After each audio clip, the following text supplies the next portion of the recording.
જો સામાન્ય કોઈ વ્યક્તિ આવા સ્ટન્ટ કરે ને તો પોલીસ તેનો ચોક્કસપણે પાર્ટ 2 બનાવે જ.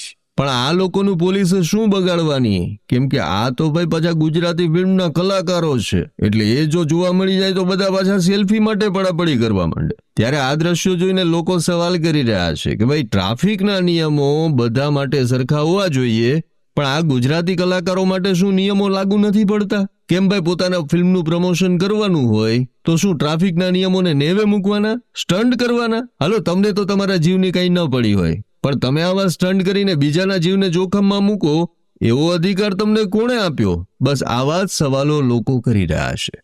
હવે તમને એમ થતું હશે કે ભાઈ આ લોકો કોણ છે? તો ભાઈ આ લોકો પોતાની ગુજરાતી ફિલ્મના પ્રમોશન માટે આવી રીતે બાઇક રેલી યોજી રહ્યા છે. હવે મિસ્રી નામની આ ગુજરાતી ફિલ્મ 31મી ઓક્ટોબરે રિલીઝ થવાની છે, એટલે ફિલ્મ બધા લોકો જોવા આવે તેને લઈ આ ફિલ્મની સ્ટારકાસ્ટ આવી રીતે રસ્તા પર બાઇક સ્ટન્ટ કરતી નજરે પડી.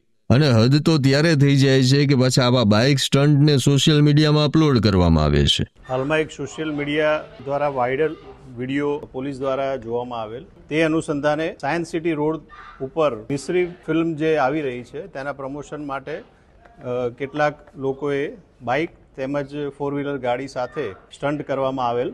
MV એક્ટની વિવિધ કલમોનો ભંગ કરવામાં આવેલ.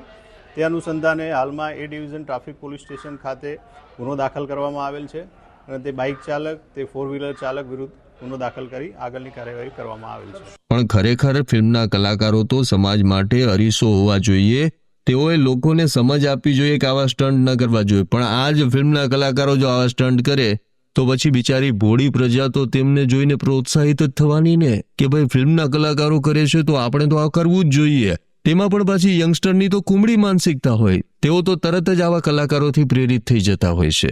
અમદાવાદના સાયન્સ સિટી રોડ પર આ ફિલ્મના જે સ્ટારકાસ્ટે સ્ટન્ટ કર્યા છે ને, ટ્રાફિકના નિયમોને જે નેવે મૂક્યા છે ને, તેના પરથી હવે એ સવાલ ઊભા થયા છે કે અમદાવાદ પોલીસ કોઈ પગલાં લે છે કે નહીં. કેમ કે જો કોઈ સામાન્ય છપરી આવા સ્ટન્ટ કર્યા હોય ને તો પોલીસ તેનો ચોક્કસપણે પાર્ટ 2 બનાવે અને તેની પાસે માફી પણ મંગાવે. ત્યારે સોશિયલ મીડિયામાં વાયરલ થયેલા વિડીયો બાદ પોલીસે કહેવા પૂરતી ફરિયાદ તો કરી નાખી છે, પણ લોકોને હવે એ રાહ છે કે પહેલા ફિલ્મ રિલીઝ થાય છે કે પછી આ લોકોનો પાર્ટ 2 રિલીઝ થાય છે.